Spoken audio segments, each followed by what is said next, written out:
what's up guys, welcome back to the channel, and on today's video I have a really good one for you, and I think a lot of people are really going to like this shoe, and I know that because a lot of people have liked the previous versions of this shoe, and at least in my opinion, this shoe now offers the best value that it's ever offered. Guys, this is my review of the New Balance Rebel V5. Let's get into it.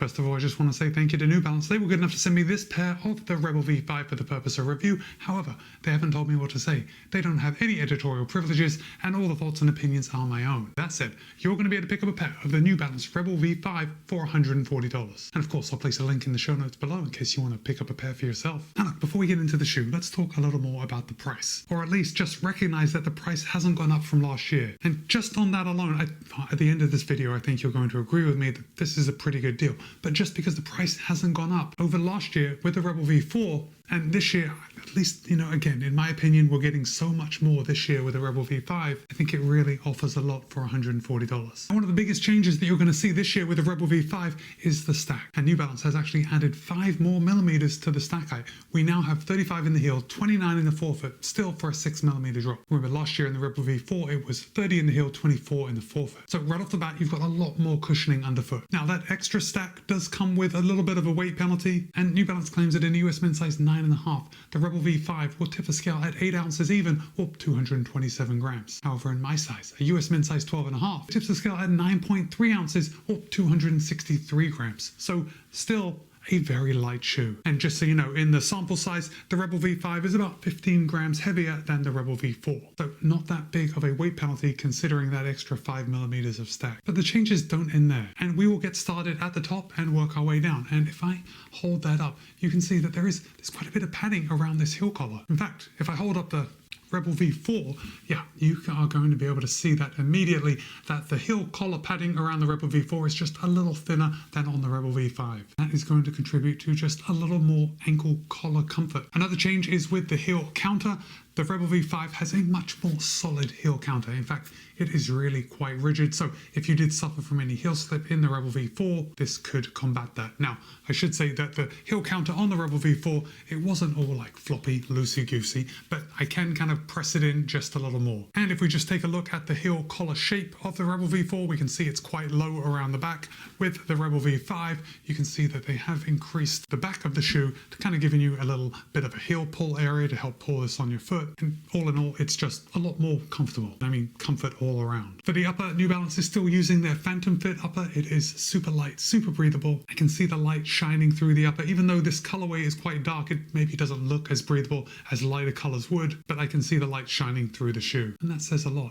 Now, as far as overlays go, yeah, there are quite a few. We have an underlay coming around this toe bumper just to keep that off your foot. Of course, we got the standard overlay coming around the eyelet chain, branding both on the lateral and the medial side, the end. There is an overlay coming around the heel. Of course, that's just a very light TPU overlay. The heel counter is actually inside. And then there are kind of strap underlays coming around the midfoot of the shoe. So when you tighten down that eyelet chain, it's just going to give you a good hugging sensation of the shoe wrapping around your foot. I actually had a much better feeling of lockdown in the Rebel V5 than I did in the Rebel V4. And I think that is primarily to do with the amount of upper that there is. There is definitely less volume in the Rebel V5 than there was in the Rebel V4. In fact, I always thought that the upper was just a little loose around my foot with the Rebel V4. Did not get that feeling in the Rebel V5.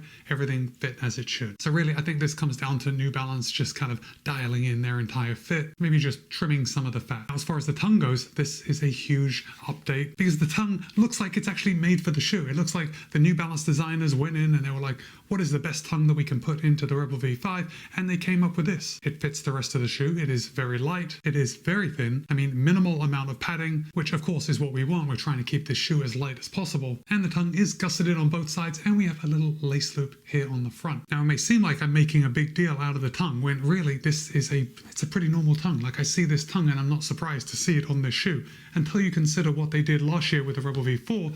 And that was this piece of foam that almost looks like it's rough cut and then kind of just sewn in. The tongue on the Rebel V4 was really kind of looked like more of an afterthought. Of course, I really didn't have any problems with the tongue on the Rebel V4. It worked. I didn't have any lace bite across the top of my foot, but it just didn't look right. New Balance has made it a lot more elegant in the Rebel V5, and I'm definitely here for it. If we come down to the midsole, now New Balance is using the same Fuelcell foam as they did in the Rebel V4. There's just a lot more of it in the Rebel V5. Now this is New Balance's Fuelcell foam that is a blend of PBA and EVA, and it works very well. I've got no complaints with the foam at all. It seems to do everything very well. In fact, if I could only run in one foam for the rest of my life, I certainly wouldn't be upset if this version of Fuelcell is what I had to run in. Now if we just take a brief look at the outsole, yeah, you can just see they've changed the outsole rubber pattern. Let me just hold up the Rebel V4 so you can see it. There is just slightly more up on the forefoot, very similar setup on the heel, and then you are going to notice on the Rebel V4 we have kind of flat exposed midsole foam coming through the middle. Onto the Rebel V5, we can see we have that channel running from the midfoot down to the heel, and that is just going to allow that midsole foam to expand when your foot hits the ground, leading to a more dynamic feeling on the ride. As far as the wear goes, so far on my pair, I am seeing the wear exactly where I always see the wear on my shoes that I run in, right here at this lateral rear edge. I mean, it's really nothing. I'm seeing a little bit of wear on this exposed midsole foam, which again, not surprising. And then I am practically seeing no wear at all. Maybe just a little grazing up here on my forefoot. So let's talk about the ride. And look, here's the thing. I think by New Balance making the stack height just a little higher, increasing the heel collar padding, just making the shoe overall more comfortable. I think maybe they are getting away from what the shoe was originally intended to be, and that was like a non-plated up-tempo trainer. And here's the thing, even though it isn't the same as it used to be, I think it still fits right in that niche. Because when you consider everything about the shoe, right, you know the main thing about a running shoe is that it feels good on your foot. Comfort is key. So if New Balance can make the Rebel V5 more comfortable and still make it super light with a very responsive foam, then yeah, they're going to have a winner on their hands. And I think that's the direction they've gone, even though the weight is just a little higher. And at least in my opinion, the shoe is a little more well-rounded than it's ever been. And I think that is nothing but a good thing. Like, I want my shoes to do as much as possible. And of course, I'm lucky enough to test running shoes. But for a lot of people, they're going to buy one pair of shoes. And I think finally, the New Balance Rebel V5 is a shoe that you could just buy and use for most everything. And that's not to mention the styling. You see, New Balance has kind of taken a step back in time. We've got more of a retro modern styling, almost more like a street style look, especially when we consider it to the bright colorways of last year. So back to the ride.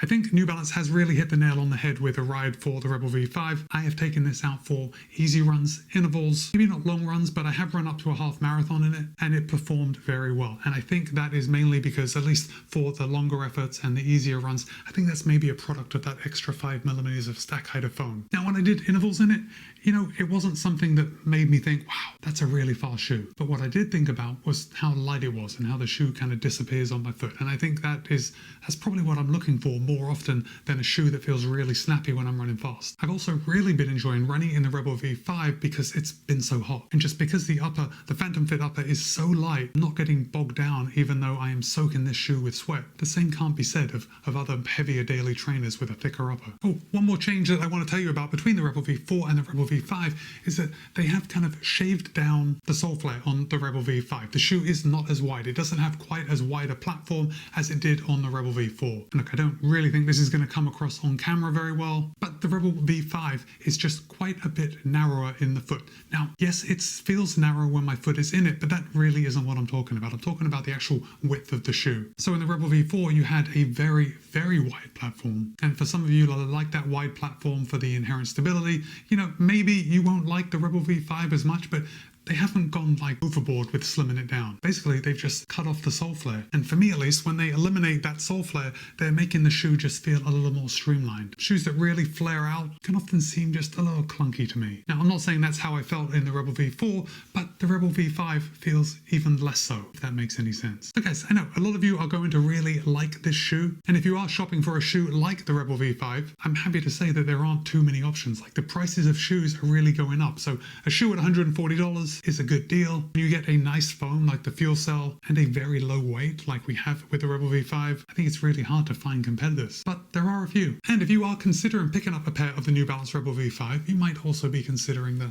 Asics Nova Blast 5. Now, the Asics Nova Blast 5 is going to cost you $140. That's the same price as the Rebel V5. However, the stack height is a little higher in the Nova Blast. We have 41.5 in the heel, 33.5 in the forefoot for an 8mm drop. Probably because of that increased stack height, the weight of the Nova Blast 5 in my size tips the scale at 303 grams. Still a light shoe, but it is 40 grams heavier in my size than my size in the Rebel V5. Next up, I think you might also be looking at the Salomon Aero Blaze 3. Now again, the Salomon Aero Blaze 3 is $140, so the same price. The Aero Blaze 3 has 35 in the heel, 27 in the forefoot for an 8mm drop, so we've got the same stack in the heel and a 2mm bigger drop in the Aero Blaze. And in my size, the Aero Blaze 3 tips the scale at 260 grams, so it's 3 grams lighter than my size in the Rebel V5. And finally, I think we also need to compare it to the Adidas Evo SL. Now look, the Evo SL is a wildly popular shoe, and it will cost you $10 more than the Rebel V5. Guys, these two shoes are comparable. So if you are comparing on price, yeah,